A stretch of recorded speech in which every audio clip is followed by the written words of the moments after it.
ಬೀದಿ ಬೀದಿ ಅಲ್ದು ಡೆಲಿವರಿ ಕೆಲಸ ಮಾಡೋ ಬಡಪಾಯಿಗೆ ಆ ಶ್ರೀಮಂತ ತನ್ನ ಮೊಮ್ಮಗಳನ್ನ ಕೊಟ್ಟು ಮದುವೆ ಮಾಡಿಸಿದ್ಯಾಕೆ? 3 ಕಾಸಿಗೂ ಗತಿ ಇಲ್ಲದ ಭಿಕಾರಿ ಡೆಲಿವರಿ ಬಾಯ್ ನ ಕಂಡು ಜಗತ್ತನ್ನೇ ನಡಗಿಸೋ ಅಂಡರ್ ವರ್ಲ್ಡ್ ಡಾನ್ ನಡಗಿ ಹೋಗಿದ್ದಾದ್ರು ಯಾಕೆ? ಅಕೌಂಟ್ ನಲ್ಲಿ ನಯಾ ಪೈಸೆ ಇಲ್ದವನು ಹೆಲಿಕಾಪ್ಟರ್ ನಲ್ಲಿ ಹೇಗ್ ಬಂದ? ಬನ್ನಿ ಕೇಳೋಣ ಭಿಕಾರಿ ಜಗತ್ತನ್ನೇ ನಡುಗಿಸಿದ ರೋಚಕ ಕಥೆ. ಇಡೀ ಬೆಂಗಳೂರೇ ನಡುಗೋ ಹಾಗಿತ್ತು ಆ ಕರಾಳ ರಾತ್ರಿ. ಮಾಫಿಯಾ ವರ್ಲ್ಡ್ ಕಿಂಗ್ ಪಿನ್ ಹಾಗೂ ಕೋಟಿ ಕುಳುವಾಗಿದ್ದ ಸಂಜಯ್ ವಶಿಷ್ಠ ಅಂದು ತನ್ನ ಕೈಯಲ್ಲೊಂದು ರಿವಾಲ್ವರ್ ಹಿಡ್ಕೊಂಡು ಬೆಂಗಳೂರಿನ ಮೂಲೆ ಮೂಲೆಯಲ್ಲಿ ತನ್ನ ಎನಿಮೆಗಳನ್ನ ಅಟ್ಟಾಡಿಸಿ ಕೊಂದು ಹಾಕ್ತಿದ್ರು. ಎಲ್ ನೋಡಿದ್ರು ಗುಂಡಿನ ಸುರಿಮಳೆ. ಒಂಟಿಯಾಗಿದ್ರು ಹುಲಿಯಂತೆ ಘರ್ಜಿಸ್ತಿದ್ದ ಸಂಜಯ್ ಅಂದು ಕೊಂದು ಹಾಕಿದ ಗೂಂಡಗಳ ಸಂಖ್ಯೆ ಅಷ್ಟಿಷ್ಟಲ್ಲ. ಆದ್ರೆ ಆ ಹುಲಿಗೋಸ್ಕರ ಹೊಂಚ ಹಾಕಿ ಕೂತಿದ್ದ ಒಬ್ಬ ವ್ಯಕ್ತಿ ಸರಿಯಾದ ಸಮಯ ನೋಡಿ ಸಂಜಯ್ ತನ್ನ ನೆಕ್ಸ್ಟ್ ಡೆಸ್ಟಿನೇಷನ್ಗೆ ಇನ್ನೇನ್ ರೀಚ್ ಆಗ್ಬೇಕು ಅಂದಾಗ ಅವರ ಮೇಲೆ ಮಾಡಿದ ಗುಂಡಿನ ದಾಳಿಯಿಂದ ಸಂಜಯ್ ಉಸಿರು ಅಲ್ಲೇ ನಿಂತು ಹೋಯ್ತು. ಸಣ್ಣ ವಯಸ್ಸಲ್ಲೇ ತಾಯಿಯನ್ನ ಕಳ್ಕೊಂಡ ಸಾಮ್ರಾಟ್ಗೆ ತನ್ನ ತಂದೆ ಸಂಜಯ್ ಎಲ್ಲವೂ ಆಗಿದ್ರು. ತನ್ನ ಮಗನಿಗೆ ತಾಯಿಯ ಪ್ರೀತಿ ಕಮ್ಮಿ ಎಲ್ಲೂ ಕಾಣಬಾರ್ದಂತ ಅವನನ್ನ ಗಿಳಿಯ ಹಾಗೆ ಸಾಕಿದ್ರು. ಆದ್ರೆ ಅದೊಂದು ದಿನ ತನಗೆ ಸಿಕ್ಕ ಸೀಕ್ರೆಟ್ ಇನ್ಫಾರ್ಮೇಶನ್ ಇಂದ ತನ್ನ ಹೆಂಡತಿಯನ್ನ ಕೊಂದವರನ್ನ ಇಲ್ಲ ಅನ್ಸ್ಬಿಡ್ತೀನಂತ ಹೊರಟ ಸಂಜಯ್ ಹೋಗೋ ಮೊದಲು ಸಾಮ್ರಾಟ್ನ ಕರೆದು ತನ್ನ ಕೈಯಲ್ಲಿದ್ದ ಹಸಿರು ಬಣ್ಣದ ಟಿ ಅನ್ನೋ ಅಕ್ಷರ ಇರೋ ರಿಂಗ್ ನ ಸಾಮ್ರಾಟ್ ಕೈಗಿಟ್ಟು, ಒಂದ್ ವೇಳೆ ನಾನಿವತ್ತು ಮನೆಗೆ ವಾಪಸ್ ಆಗಿಲ್ಲ ಅಂದ್ರೆ ನೀನು ಸುಮನಹಳ್ಳಿಯಲ್ಲಿರೋ ಆಶ್ರಮಕ್ಕೆ ಹೋಗಿ ಅಲ್ಲೇ ಇರು. ಜೊತೆಗೆ ಈ ಉಂಗ್ರನ ನೀನು ಯಾವಾಗ್ಲೂ ನಿನ್ನ ಕೈಯಲ್ಲಿ ಹಾಕೊಂಡಿರು. ಇದು ನಿನಗೆ ಜೀವನದಲ್ಲಿ ಹೊಸ ದಾರಿಯನ್ನ ತೋರಿಸುತ್ತೆ ಅಂತ ಹೇಳಿ ಒಂಟಿಯಾಗಿ ಹೋಗಿದ್ರು. ತಡರಾತ್ರಿಯಾದ್ರೂ ತನ್ನ ತಂದೆಯ ಸುಳಿವು ಕಾಣ್ತಾ ಇಲ್ಲ ಅಂದಾಗ ಸಾಮ್ರಾಟ್ಗೆ ತಂದೆ ಹೇಳಿದ ಮಾತು ನೆನ್ಪಾಯ್ತು. ತನ್ನ ತಂದೆ ಜೊತೆ ಏನಾಯ್ತು ಅಂತ ತಿಳಿಯೋಣ ಅಂದ್ರೆ ಸಾಮ್ರಾಟ್ ಕೈಯಲ್ಲಿ ಅವರನ್ನ ಕಾಂಟ್ಯಾಕ್ಟ್ ಮಾಡೋಕೆ ಏನೂ ಇರಲಿಲ್ಲ. ತನ್ನ ತಾಯಿ ಬಿಟ್ಟು ಹೋದ ಹಾಗೆ ತಂದೆ ಕೂಡ ತನ್ನನ್ನ ಬಿಟ್ಟು ಹೋದ್ರು ಅನ್ನೋ ನೋವು ಸಾಮ್ರಾಟ್ ಮನ್ಸನ್ನ ಸೀಳಿ ಹಾಕ್ತು. ಆದ್ರೆ ತಂದೆ ತೋರಿಸಿದ ಮಾರ್ಗವನ್ನೇ ತಾನು ಹಿಡಿಬೇಕು ಅಂತ ಅನ್ಕೊಂಡ ಸಾಮ್ರಾಟ್ ತಕ್ಷಣ ತನ್ನ ಒಂದೆರಡು ಜೋಡಿ ಬಟ್ಟೆ ಹಿಡ್ಕೊಂಡು ಅನಾಥಾಶ್ರಮದ ಕಡೆ ನಡೆದ. ಕೋಟ್ಯಾಂತರ ಆಸ್ತಿಗೆ ಒಡೆಯನಾಗ್ಬೇಕಿದ್ದ ಸಾಮ್ರಾಟ್ ರಾತ್ರೋರಾತ್ರಿ ಯಾರು ಇಲ್ಲದ ಅನಾಥನಾಗೋದ. ಆದ್ರೆ ತಾನು ಬದುಕಿದ್ದು ಏನಾದ್ರೂ ಒಂದು ಸಾಧನೆ ಮಾಡ್ಬೇಕು ಅನ್ನೋದು ಸಾಮ್ರಾಟ್ ಕನ್ಸಾಗಿತ್ತು. ಹೇಗೋ ಕಷ್ಟಪಟ್ಟು ತನ್ನ ಡಿಗ್ರಿ ಮುಗಿಸ್ಕೊಂಡು ಸಾಮ್ರಾಟ್ ತನ್ನ ಡಿಗ್ರಿ ಇಟ್ಕೊಂಡು ಒಳ್ಳೆ ಕೆಲಸ ಸಿಗದೆ ಇದ್ದಾಗ ಕೊನೆಗೆ ಒಂದು ಕಂಪ್ನಿಲಿ ಡೆಲಿವರಿ ಬಾಯ್ ಆಗಿ ಕೆಲಸಕ್ಕೆ ಸೇರ್ಕೊಂಡ. ತಿಂಗಳಿಗೆ 1000 ರೂಪಾಯಿ ಸಂಪಾದಿಸಿಕೊಂಡು 3 ಹೊತ್ತಿನ ಊಟವನ್ನ ನೆಮ್ಮದಿಲಿ ಮಾಡ್ತಿದ್ದ ಅವನ ಈ ಕಷ್ಟಕರ ಜೀವನದಲ್ಲಿ ನಾನು ನಿನ್ಗೆ ಬೆನ್ನೆಲುಬಾಗಿ ಇರ್ತೀನಿ ಅಂತ ವೈಭವಿ ಅನ್ನೋ ಹುಡುಗಿ ಬಂದಿದ್ಲು. ಸರಳ ಸಜ್ಜನಿಕೆಯ ಹುಡುಗಿ ಆಗಿದ್ದ ಅವಳನ್ನ ನೋಡಿ ಸಾಮ್ರಾಟ್ ಕೂಡ ತನ್ನ ಮುಳುಗೋಗಿರೋ ಜೀವನವನ್ನ ಇವಳೆ ಸರಿ ಮಾಡ್ತಾಳಂತ ಅವಳನ್ನ ಪ್ರಾಣಕ್ಕಿಂತ ಹೆಚ್ಚಾಗಿ ಪ್ರೀತಿಸಿದ್ದ. ಹೀಗಿದ್ದಾಗ ಒಂದು ದಿನ ಎಂದಿನಂತೆ ಫುಡ್ ಡೆಲಿವರಿ ಮಾಡೋಕೆ ಹೋದ ಸಾಮ್ರಾಟ್ ಆ ದಿನ ತನ್ನ ಜೀವನದಲ್ಲಿ ಬಿರುಗಾಳಿ ಬೀಸುತ್ತೆ ಅಂತ ಕನ್ಸಲ್ಲೂ ಯೋಚನೆ ಮಾಡಿರ್ಲಿಲ್ಲ. ಕೈಯಲ್ಲಿ ಪಾರ್ಸಲ್ ಇಟ್ಕೊಂಡು ಡೋರ್ ಬೆಲ್ ರಿಂಗ್ ಮಾಡಿದ ಸಾಮ್ರಾಟ್ ಮುಂದೆ ಶಾರ್ಟ್ ಡ್ರೆಸ್ ಹಾಕೊಂಡು ಡ್ರಿಂಕ್ಸ್ ಮಾಡಿ ಫುಲ್ ಟೈಟ್ ಆಗಿದ್ದ ವೈಭವಿ ಎದುರಾದ್ಲು. ಅವಳನ್ನ ನೋಡಿ ಬೆಚ್ಚಿ ಬಿದ್ದ ಸಾಮ್ರಾಟ್ ಇನ್ನೇನು ಅವಳನ್ನ ಪ್ರಶ್ನೆ ಮಾಡಬೇಕು ಅಂತ ಹೊರಟಾಗ ಅವಳ ಹಿಂದಿನಿಂದ ಬೇಬೆ ಯಾರದು ಅಂತ ಒಬ್ಬ ಯಂಗ್ ಅಂಡ್ ಹ್ಯಾಂಡ್ಸಮ್ ಹುಡುಗ ಬಂದ.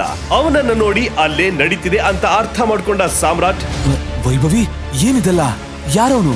ನೀನು ಇಂಥ ಡ್ರೆಸ್ ಅಲ್ಲಿ, ಅದು ಇಲ್ಲಿ ಅಂತ ಬೆಚ್ಚಿ ಬಿದ್ದು ಕೇಳ್ತಿದ್ರೆ ವೈಭವಿ ಸಾಮ್ರಾಟ್ ಮುಖಕ್ಕೆ ಬಿಡಿ ಕಾಸು ಬಿಸಾಕಿ, ತಗೋ ನಿನ್ ಡೆಲಿವರಿ ಟಿಪ್ಸ್, ಹಿಡ್ಕೊಂಡ್ ತೊಲ್ಗೋ ಇಲ್ಲಿಂದ.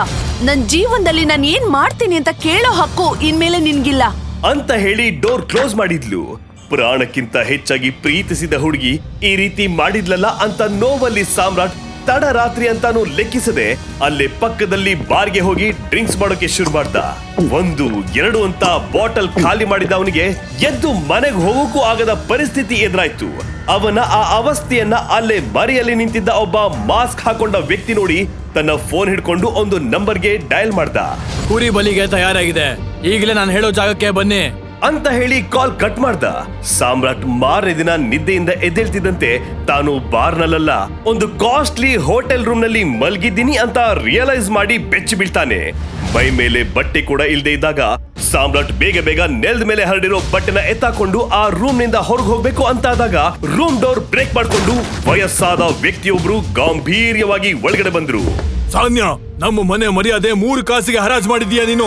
ಅದರಿಂದ ಈ ನಾಲಾಯಕ್ ಇವತ್ತಿಂದ ನಿನ್ ಗಂಡ ನಮ್ಮ ಮನೆ ಅಳಿಯ ಅಂತ ಹೇಳಿದ್ದನ್ನ ಕೇಳಿ ಸಾಮ್ರಾಟ್ ಸಾನ್ಯಾ ಅಂದ್ರೆ ಯಾರು ಅಂತ ಹಿಂದೆ ತಿರುಗಿ ನೋಡ್ದ.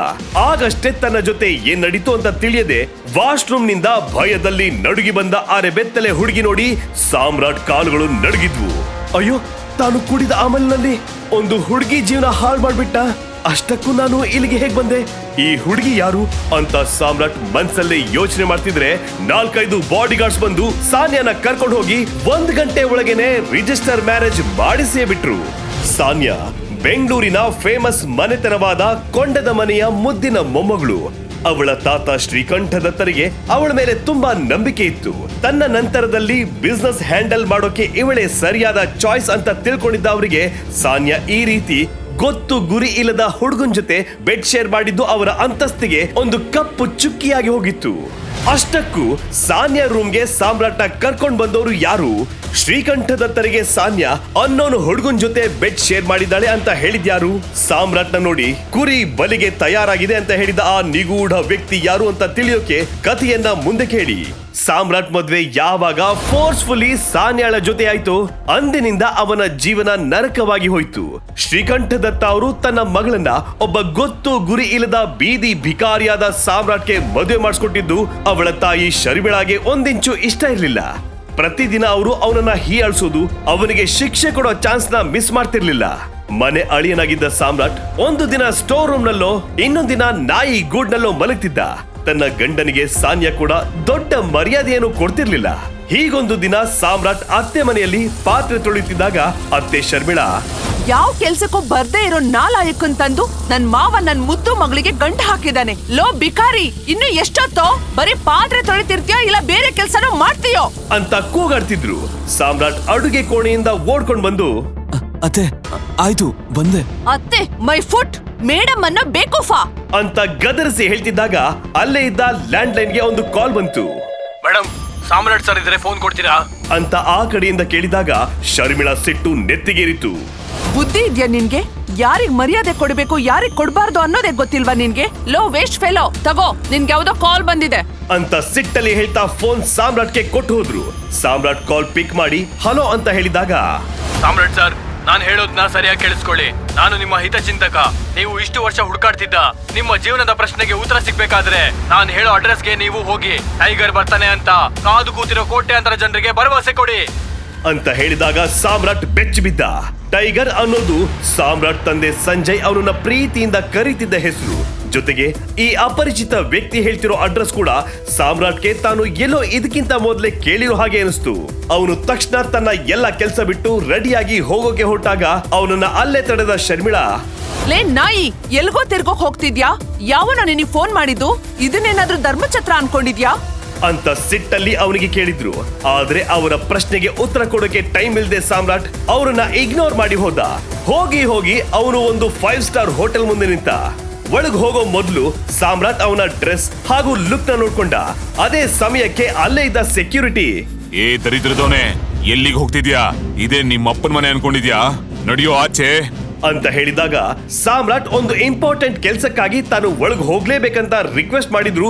ಸೆಕ್ಯೂರಿಟಿ ಮಾತ್ರ ಅವನನ್ನ ಒದ್ದು ಹೊರಗಾಕ್ತ.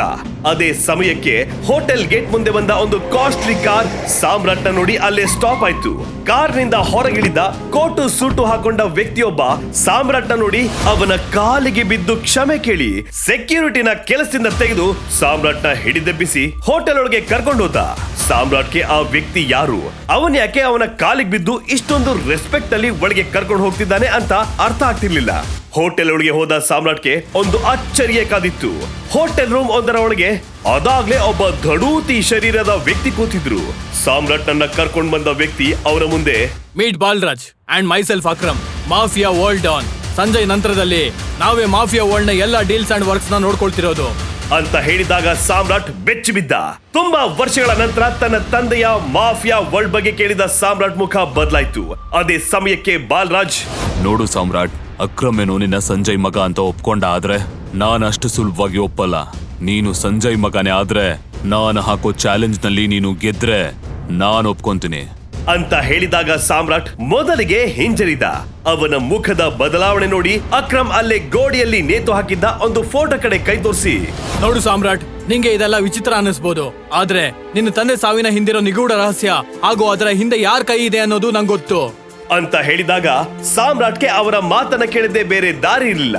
ತನ್ನ ತಂದೆಯನ್ನ ಕೊಂದೋರನ್ನ ಹೇಗಾದ್ರೂ ಮಾಡಿ ಹುಡುಕಿ ನಡು ರಸ್ತೆಯಲ್ಲಿ ಗುಂಡಿಕ್ಕಿ ಕೊಲ್ಬೇಕನ್ನೋದು ಸಾಮ್ರಾಟ್ ಆಸೆಯಾಗಿತ್ತು.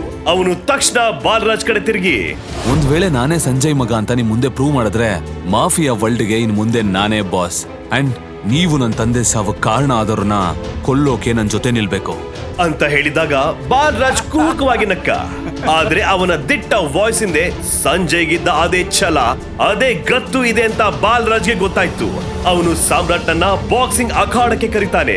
ಅದರಲ್ಲಿ ಸಾಮ್ರಾಟ್ ಗೆದ್ರೆ ಎಲ್ಲವೂ ನಿಂದೆ ಅಂತ ಬಾಲರಾಜ್ ಹೇಳ್ದ. ಸಾಮ್ರಾಟ್ ಮತ್ತು ಬಾಲರಾಜ್ ನಡುವಿನ ಬಾಕ್ಸಿಂಗ್ ರಿಂಗ್ ನ ಸ್ಪರ್ಧೆ ಎಂದು ಕಂಡಿರದ ತೀವ್ರತೆ ಮತ್ತು ರೋಮಾಂಚನವನ್ನ ಸೃಷ್ಟಿಸಿತು. ಬಾಲರಾಜ್ ಅದಾಗ್ಲೇ ಹಲವಾರು ಬಾಕ್ಸಿಂಗ್ ಕಾಂಪಿಟೇಷನ್ ನಲ್ಲಿ ಗೆದ್ದಿದ್ದ. ಜೊತೆಗೆ ಪ್ರತಿಸ್ಪರ್ಧಿಯನ್ನು ಸೆದೆಬಡಿದು ತನ್ನ ಶಕ್ತಿ ಮತ್ತು ಕೌಶಲ್ಯದ ಬಗ್ಗೆ ಹೆಮ್ಮೆ ಪಡ್ತಿದ್ದ. ಬಾಕ್ಸಿಂಗ್ ಸ್ಟಾರ್ಟ್ ಆಯ್ತು. ಬಾಲರಾಜ್ ತನ್ನ ಎಲ್ಲ ಟೆಕ್ನಿಕ್ಸ್ ಯೂಸ್ ಮಾಡಿಕೊಂಡು ಸಾಮ್ರಾಟ್ ಜೊತೆ ಫೈಟ್ ಮಾಡ್ದ. ಆದ್ರೆ ಸಾಮ್ರಾಟ್ ಅಷ್ಟು ಸುಲಭದಲ್ಲಿ ಬಿಟ್ಕೊಡೋನಾಗಿರ್ಲಿಲ್ಲ. ಅವನು ಕೂಡ ತನ್ನ ತಂದೆ ತನಗೆ ಕಲಿಸಿಕೊಟ್ಟ ಟೆಕ್ನಿಕ್ಸ್ ನ ಯೂಸ್ ಮಾಡಿಕೊಂಡು ಬಾಕ್ಸಿಂಗ್ ದೊರೆಯಾದ ಬಾಲರಾಜ್ ನನ್ನೇ ಮಣ್ಣು ಮುಕ್ಕಿಸಿದ. ಸಾಮ್ರಾಟ್ ಕೈಯಲ್ಲಿ ಸೋತ ಬಾಲರಾಜ್ ಅವನನ್ನೇ ಮಾಫಿಯಾ ವರ್ಲ್ಡ್ ದಿ ಬಾಸ್ ಅಂತ ಒಪ್ಕೊಂಡ. ಜೊತೆಗೆ ಅವನು, ಸಾಮ್ರಾಟ್, ನಿನ್ ತಂದೆ ಹಾಗೂ ತಾಯಿಯ ಸಾವಿಗೆ ಕಾರಣ ಯಾರು ಅಂದ್ರೆ ಅಂತ ಬಾಲರಾಜ್ ಹೇಳಿದ ಆ ಒಂದು ಹೆಸರು ಕೇಳಿ ಸಾಮ್ರಾಟ್ ಬೆಚ್ಚಿ ಬಿದ್ದ. ಆ ವ್ಯಕ್ತಿ ಮೇಲೆ ತಾನು ಸೇಡು ತೀರಿಸ್ತೀನಿ ಅಂತ ಸಾಮ್ರಾಟ್ ಅಂದು ಅಕ್ರಮ್ ಹಾಗೂ ಬಾಲರಾಜ್ ಮುಂದೆ ಮೊದಲ ಬಾರಿಗೆ ರಿವಾಲ್ವರ್ ಒಂದನ್ನ ಕೈಯಲ್ಲಿ ತೆಗೆದು ಅಲ್ಲಿ ಗೋಡೆ ಮೇಲೆ ನೇತು ಹಾಕಿದ್ದ ಆ ವ್ಯಕ್ತಿ ಮುಖದ ಮೇಲೆ ಟಾರ್ಗೆಟ್ ಮಾಡಿ ಶೂಟ್ ಮಾಡ್ದ. ಫೋಟೋದಲ್ಲಿದ್ದ ವ್ಯಕ್ತಿ ಹಣೆ ಮೇಲೆನೆ ಬುಲೆಟ್ ಹೋಗಿದ್ದನ್ನ ನೋಡಿ ಬಾಲರಾಜ್ ಹಾಗೂ ಅಕ್ರಮ್ ಬೆರಗಾದ್ರು. ಇತ್ತ ಸಾಮ್ರಾಟ್ ಜೀವನ ಹೊಸ ತಿರುವನ್ನ ಪಡ್ಕೊಳ್ತಿದ್ದ ಹಾಗೆ ಮತ್ತೊಂದು ಕಡೆ ಸಾನಿಯಾ ಜೀವನ ಮೇಲೆ ಕೆಳಗಾಗ್ತಿತ್ತು. ದಿಗ್ಬಾಲ್ ಅನ್ನೋ ಮಾಫಿಯಾ ಡಾನ್ ಒಬ್ಬ ಸಾನಿಯಾ ಫ್ಯಾಮಿಲಿಯ ಕಂಪನಿ ಶೇರ್ಗಳನ್ನ ಮೋಸದಲ್ಲಿ ತಗೊಂಡು ಇಡೀ ಕಂಪನಿನ ಕಂಟ್ರೋಲ್ಗೆ ತಗೊಳ್ಳೋದಕ್ಕೆ ಟ್ರೈ ಮಾಡ್ತಾ ಇದ್ದ. ಈ ಇನ್ಫಾರ್ಮೇಶನ್ ಅವಳಿಗೆ ಸಿಕ್ಕಿದ ಕೂಡಲೇ ಅವಳ ಕಂಪನಿ ಫ್ಯೂಚರ್ ಬ್ಲಾಂಕ್ ಆಗಿರೋದು ಅವಳ ಕಣ್ಮುಂದೆ ಬಂತು. ಅದೇ ಸಮಯಕ್ಕೆ ತನ್ನ ಕೆಲಸ ಮುಗಿಸ್ಕೊಂಡು ಬಂದ ಸಾಮ್ರಾಟ್ ಮೇಲೆ ಸಾನಿಯಾ ಸಿಡಿದೆದ್ಲು. ನನ್ನ ಹಣೆ ಬರಹ ನಿನ್ ಜೊತೆ ಮದ್ವೆ ಆದಾಗಿಂದ ಸರಿ ಇಲ್ಲ. ಹಾಕ್ತಿರೋ ಪ್ರಾಜೆಕ್ಟ್ ಎಲ್ಲ ಎಕ್ಕುಟ್ ಹೋಗ್ತಿದೆ. ಜೊತೆಗೆ ಈಗ ಹೊಸ ಪ್ರಾಬ್ಲಮ್ ಬೇರೆ. ಗಂಡ ಹಾಗೆ ಹೆಂಡತಿಗೆ ಹೆಲ್ಪ್ ಮಾಡ್ದೆ ಅವಳ ದುಡ್ಡಲ್ಲೇ ಜೀವನ ನಡೆಸೋಕೆ ನಿಂಗೆ ನಾಚಿಕೆ ಆಗ್ತಿಲ್ವೇನೋ ಅಂತ ಹೇಳಿದಾಗ ಸಾಮ್ರಾಟ್ ತಾನೇನೋ ದೊಡ್ಡ ತಪ್ಪು ಮಾಡಿದ್ದೇನೋ ಅನ್ನೋ ಹಾಗೆ ತಲೆ ತಗ್ಸಿ ನಿಂತ. ಸ್ವಲ್ಪ ಹೊತ್ತಲ್ಲೇ ಅವನು ಬಾಲ್ಕನಿಗೆ ಹೋಗಿ ತನ್ನ ಫೋನ್ ತಗೊಂಡು ಯಾರ ಜೊತೆನೋ ಫೋನ್ ನಲ್ಲಿ ಒಂದಷ್ಟು ಹೊತ್ತು ಮಾತಾಡಿ ಕೊನೆಗೆ ಏನೋ ಒಂದು ಮೆಸೇಜ್ ಸೆಂಡ್ ಮಾಡಿ ರೂಮ್ಗೆ ಬಂದ. ಅವನ ಮುಖದಲ್ಲಿ ಸಣ್ಣ ನಗು ಮಿಂಚಿ ಮರೆಯಾಯ್ತು. ಮತ್ತೊಂದು ಕಡೆ ಶರ್ಮಿಳಾ ಸಾನಿಯಾ ಕಂಪನಿನ ಸೇವ್ ಮಾಡೋಕೆ ಅವರ ಫ್ರೆಂಡ್ ಮಗ ಚಿರಾಗ್ ಖಂಡಿತ ಹೆಲ್ಪ್ ಮಾಡ್ತಾನೆ. ಅದೇ ವಿಷಯ ಇಟ್ಕೊಂಡು ಸಾನಿಯಾ ಹಾಗೂ ಸಾಮ್ರಾಟ್ ನ ಸಪರೇಟ್ ಮಾಡಿ ಚಿರಾಗ್ ಹಾಗೂ ಸಾನಿಯಾ ಮಧ್ಯೆ ಮದುವೆ ಮಾಡಿಸಿದ್ರೆ ಒಳ್ಳೇದು ಅಂತ ಅವರು ಚಿರಾಗ್ಗೆ ಫೋನ್ ಮಾಡಿ, ಚಿರಾಗ್, ಸಾನಿಯಾ ತುಂಬಾ ಕಷ್ಟದಲ್ಲಿದ್ದಾಳೆ, ಹೇಗಾದ್ರೂ ಮಾಡಿ ಸಹಾಯ ಮಾಡು. ಬಿಸ್ನೆಸ್ ಜೊತೆ ನಮ್ ಸಾನಿಯಾನು ಉಳಿಸ್ಕೊಡಪ್ಪ ಪ್ಲೀಸ್ ಅಂತ ಹೇಳಿದಾಗ ಚಿರಾಗ್ಗೆ ಹಾಲು ಕುಡಿದಷ್ಟು ಖುಷಿ ಆಯ್ತು. ಚಿರಾಗ್ ಸಿಟಿಯ ಫೇಮಸ್ ಬಿಸ್ನೆಸ್ ಮ್ಯಾನ್ ನಲ್ಲಿ ಒಬ್ಬನಾಗಿದ್ದ. ಸಾನಿಯಾ ಕಂಪನಿ ಜೊತೆ ಅವನ ಕಂಪನಿ ಡೀಲ್ ಸೈನ್ ಮಾಡಿದ್ರೆ ಅವನಿಗೆ ಬಂಪರ್ ಪ್ರಾಫಿಟ್ ಬರ್ತಿತ್ತು. ಆದ್ರಿಂದ ಶರ್ಮಿಳಾ ಅವರ ಒಂದು ಫೋನ್ ಕಾಲ್ ನಿಂದ ಅವನು ಚಿನ್ನದ ಮೊಟ್ಟೆ ಇಡೋ ಕೋಳಿ ತಾನಾಗೆ ಬರ್ತಿದೆ, ತಾನ್ ಯಾಕೆ ಅದನ್ನ ಬಿಟ್ಕೊಡ್ಲಿ ಅಂತ ಯೋಚನೆ ಮಾಡ್ಕೊಂಡು ಶರ್ಮಿಳಾಗೆ ಸರಿ ಅಂತ ಹೇಳ್ದ. ಇದೆಲ್ಲ ಆಗಿ 24 ಗಂಟೆ ಕಳೆಯೋದ್ರೊಳಗೆ ಸಾನ್ಯಾಳ ಎಲ್ಲಾ ಪ್ರಾಬ್ಲಮ್ ಸಾಲ್ವ್ ಆಗಿ ಕಂಪನಿ ಮೊದಲಿನ ಹಾಗೆ ಕೆಲಸ ಶುರು ಮಾಡಿತ್ತು. ಇದಕ್ಕೆಲ್ಲ ಕಾರಣ ಚಿರಾಗ್ ಅಂತ ಶರ್ಮಿಳಾ ಅವನಿಗೆ ಥ್ಯಾಂಕ್ ಯು ಹೇಳಿದ್ದಲ್ದೆ ಸಾನ್ಯಾ ಬಳಿ ಬಂದು, ಇಂಥ ಬಿಕಾರಿ ಜೊತೆ ಬದುಕೋದಿಕ್ಕ ನೀನ್ ಇಷ್ಟೆಲ್ಲ ಹೆಸರು ಮಾಡಿದ್ದು, ಅವನಿಗೆ ಡಿವೋರ್ಸ್ ಕೊಟ್ಟು ಬಾ, ನಾನ್ ನಿನ್ನ ಚಿರಾಗ್ ಜೊತೆ ಮದ್ವೆ ಮಾಡಿಸ್ತೀನಿ ಅಂತ ಮಗಳನ್ನ ಸಮಾಧಾನ ಮಾಡೋ ಹಾಗೆ ಹೇಳಿದ್ಲು. ಸಾನಿಯಾಗೂ ಸಹ ಅಮ್ಮನ ಮಾತೆ ಸರಿ ಅನ್ಸಿ ಆಗ್ಲಿ ಅನ್ನೋ ಹಾಗೆ ತಲೆ ಆಡ್ಸಿದ್ಲು. ಈ ವಿಚಾರ ತಿಳಿಯದ ಸಾಮ್ರಾಟ್ ಎಂದಿನಂತೆ ಡೆಲಿವರಿ ಬಾಯ್ ಕೆಲ್ಸಕ್ಕಂತ ಮನೆಯಿಂದ ಹೊರಗೆ ಹೋಗಿ ತನ್ನ ಮಾಫಿಯಾ ವರ್ಲ್ಡ್ ಕೆಲಸ ಮುಗಿಸ್ತಿದ್ದ. ಅದೊಂದು ದಿನ ಎಂದಿನಂತೆ ತನ್ನ ಆಫೀಸ್ಗೆ ಹೋದ ಸಾಮ್ರಾಟ್ಗೆ ಅವನ ಅಂಡರ್ ಕೆಲಸ ಮಾಡೋ ಒಬ್ಬ ಬಂದು ಸಾನಿಯಾ ಹಾಗೂ ಚಿರಾಗ್ ಮದ್ವೆ ಸಿಟಿಯ ಫೇಮಸ್ ಹೋಟೆಲ್ ಒಂದರಲ್ಲಿ ನಡೀತಿದೆ ಅಂತ ಹೇಳಿದ್ದನ್ನ ಕೇಳಿ ಸಾಮ್ರಾಟ್ ಬೆಚ್ಚಿ ಬಿದ್ದ. ಅತ್ತ ಹೋಟೆಲ್ ನಲ್ಲಿ ಮಧುಮಗಳ ಹಾಗೆ ರೆಡಿಯಾಗಿದ್ದ ಸಾನ್ಯಾ ಚಿರಾಗ್ ಜೊತೆ ಇನ್ನೇನು ಸಪ್ತಪದಿ ತುಳಿಬೇಕು ಅಂತಾದಾಗ ಹೋಟೆಲ್ ತುಂಬಾ ಗಲಾಟೆ ಶುರುವಾಯ್ತು. ಹೋಟೆಲ್ ಮುಂದೆ 4-5 ಹೆಲಿಕಾಪ್ಟರ್ ಬಂದು ನಿಲ್ತು. ಅದರಿಂದ ಬಂದಿಳಿದ 8-10 ಗನ್ ಮ್ಯಾನ್ಸ್ ಹಿಂದೆ ಬಂದ ಕಾಸ್ಟ್ಲಿ ಕೋಟು ಸೂಟು ಹಾಕಿದ್ದ ವ್ಯಕ್ತಿ ಮದ್ವೆ ನಡೀತಿರೋ ಮಂಟಪದ ಮುಂದೆ ಬಂದು ನಿಲ್ಸಿ ಅಂತ ಹೇಳಿದಾಗ ಅಲ್ಲಿದ್ದ ಸಾನ್ಯಾ, ಶರ್ಮಿಳಾ ಹಾಗೂ ಚಿರಾಗ್ ಸೌಂಡ್ ಬಂದ ಕಡೆ ನೋಡಿದ್ರು. ಅಲ್ಲಿ ನಿಂತಿದ್ದ ಆ ವ್ಯಕ್ತಿ ಹಾಗೂ ಅವನ ಹಿಂದಿರೋ ಗನ್ ಮ್ಯಾನ್ಸ್ ನ ನೋಡಿ ಸಾನ್ಯಾಗೆ ನಿಂತ ನೆಲವೇ ಕುಸಿದಂತೆ ಭಾಸವಾಯ್ತು. ಹಾಗಾದ್ರೆ ಸಾನ್ಯಾ ಹಾಗೂ ಚಿರಾಗ್ ಮದ್ವೆ ನಿಲ್ಸೋಕೆ ಬಂದ ಆ ವ್ಯಕ್ತಿ ಯಾರು? ಅವನನ್ನು ನೋಡಿ ಎಲ್ರು ಬೆಚ್ಚಿ ಬಿದ್ದಿದ್ಯಾಕೆ?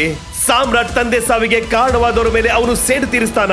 ಸಾಮ್ರಾಟ್ಗೆ ಬಂದ ಅನ್ನೋನ್ ಕಾಲ್ ಯಾರದ್ದು? ಅವ್ರು ಯಾಕೆ ಅವನನ್ನ ಅಕ್ರಮ್ ಹಾಗೂ ಬಾಲರಾಜ್ ಬಳಿ ಹೋಗೋಕೆ ಹೇಳಿದ್ರು? ಸಾಮ್ರಾಟ್ ತನ್ನ ವೈವಾಹಿಕ ಜೀವನವನ್ನ ಕಾಪಾಡ್ತಾನ? ಅಕ್ರಮ್ ಹಾಗೂ ಬಾಲರಾಜ್ ಸಾಮ್ರಾಟ್ಗೆ ತೋರಿಸಿದ ಫೋಟೋದಲ್ಲಿದ್ದ ವ್ಯಕ್ತಿ ಯಾರು? ಸಾನಿಯಾ ಹಾಗೂ ಸಾಮ್ರಾಟ್ ಮದ್ವೆ ಹಿಂದಿದ್ದ ಆ ನಿಗೂಢ ಮರ್ಮವೇನು? ಸಾಮ್ರಾಟ್ನ ಜೀವನ ಇನ್ನು ಯಾವೆಲ್ಲ ತಿರುವು ಪಡೆದುಕೊಳ್ಳುತ್ತದೆ ಅನ್ನೋದನ್ನ ತಿಳ್ಕೊಳ್ಳೋದಕ್ಕೆ ಈಗಲೇ ಡೌನ್ಲೋಡ್ ಮಾಡಿ ಪಾಕೆಟ್ FM ಮತ್ತು ಕೇಳಿ ದೇಶ ವಿದೇಶದಲ್ಲಿ ಫೇಮಸ್ ಆಗಿರೋ ಟೈಗರ್ ರಿಟರ್ನ್ಸ್ ಅನ್ನೋ ಮೈ ನವಿರೇಳಿಸೋ ಕಥೆಯನ್ನ.